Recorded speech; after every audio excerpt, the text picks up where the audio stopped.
Ektanagar statue of unity પ્રાંગણમાં ભારત પર્વ 2025નું મુખ્યમંત્રી શ્રી ભૂપેન્દ્ર પટેલે વિધાનસભાના અધ્યક્ષ શ્રી શંકર ચૌધરી તથા રાજ્યમંત્રીશ્રીઓ અને અધિકારીઓની હાજરીમાં લોકાર્પણ કર્યું. સરદાર વલ્લભભાઈ પટેલની 150મી જન્મજયંતિની ઉજવણીના ભાગરૂપે આ રાષ્ટ્રીય ઉત્સવનું આયોજન કરવામાં આવ્યું છે. મુખ્યમંત્રીએ જણાવ્યું કે ભારત પર્વ દેશની એકતા, સાંસ્કૃતિક વૈવિધ્ય અને પરંપરાઓનું ભવ્ય પ્રદર્શન છે. તેમણે ભારપૂર્વક કહ્યું કે ઘણા રાજ્ય એક રાષ્ટ્ર, ઘણા સમાજ એક ભારત, ઘણી ભાષાઓ એક ભાવના અને ઘણા રંગો એક તિરંગો. પ્રધાનમંત્રી શ્રી નરેન્દ્ર મોદીના મંત્રને રૂપ આપતો આ ઉત્સવ દેશમાં ગૌરવની લાગણી જાગૃત કરે છે. 15 દિવસ ચાલનારા આ ઉત્સવમાં દર સાંજે જુદા જુદા 2 રાજ્યો દ્વારા લોકકલા અને સાંસ્કૃતિક કાર્યક્રમો રજૂ કરવામાં આવશે. કુલ 45 ફૂડ સ્ટોલ અને લાઇવ સ્ટુડિયો કિચનમાં દેશની વિવિધ પ્રાદેશિક વાનગીઓનો સ્વાદ માણી શકાશે. ઉપરાંત 55 હસ્તકલા અને હસ્તતંતુના સ્ટોલ તથા ભારત દર્શન પેવેલિયનમાં દરેક રાજ્યની પર્યટન અને સંસ્કૃતિની વિશેષતાઓ રજૂ કરવામાં આવતી હોય છે.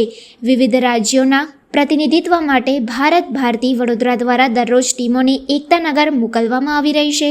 4 નવેમ્બર 2025ના રોજ ઉપપ્રમુખ શ્રી સુરેશભાઈ પાલમિલના નેતૃત્વ હેઠળ 56 સભ્યોની ટીમ વડોદરાથી એકતાનગર પહોંચી હતી. કપુરાઈ ચોકડી ખાતે ભારત ભારતી વડોદરાના અધ્યક્ષ શ્રી A.K. મિશ્ર અને મહામંત્રી શ્રીમતી જાગૃતિ કાલે દ્વારા બસને હરિઝંડી બતાવી રવાના કરવામાં આવી હતી.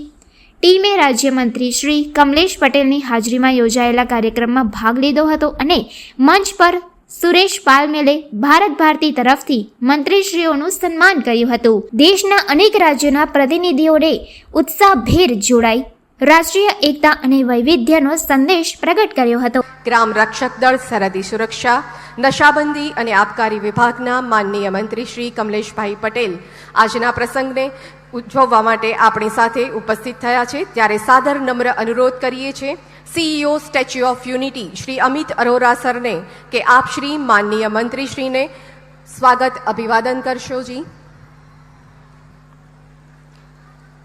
માનનીય મંત્રીશ્રીનું મેમેન્ટો અર્પણ કરીને સ્વાગત અભિવાદન થઈ રહ્યું છે. આવો જોરદાર તાળીઓ થકી આપણે આ ક્ષણને વધાવીએ. ખૂબ ખૂબ સાદર ધન્યવાદ. અને હવે સાદર નમ્ર અનુરોધ કરીએ છીએ ભારત ભારતી વડોદરાના સુરેશભાઈ પાલમેલજીને કે આપ શ્રી માનનીય મંત્રી શ્રી કમલેશભાઈ પટેલને મેમેન્ટો અને પુષ્પગુચ્છ અર્પણ કરીને સ્વાગત અભિવાદન કરશોજી.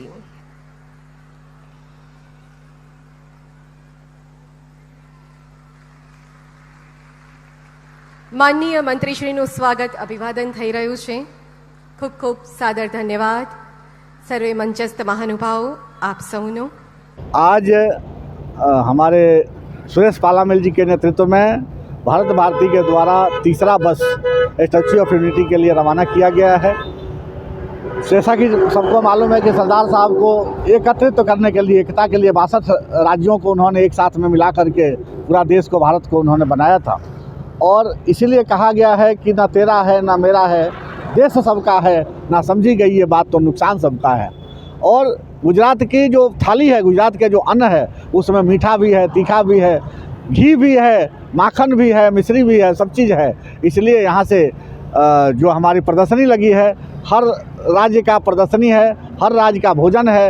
तो गुजरात सरकार ने स्टैच्यू ऑफ यूनिटी से मैसेज देने का कोशिश किया है. हमारे देश के प्रधानमंत्री ने मैसेज देने का कोशिश किया है कि ये गुजरात की जो मिठास है पूरा देश में सभी लोगों के मिले और सब लोग प्रेम भाव से रह करके इस देश के प्रगति में सबका योगदान हो.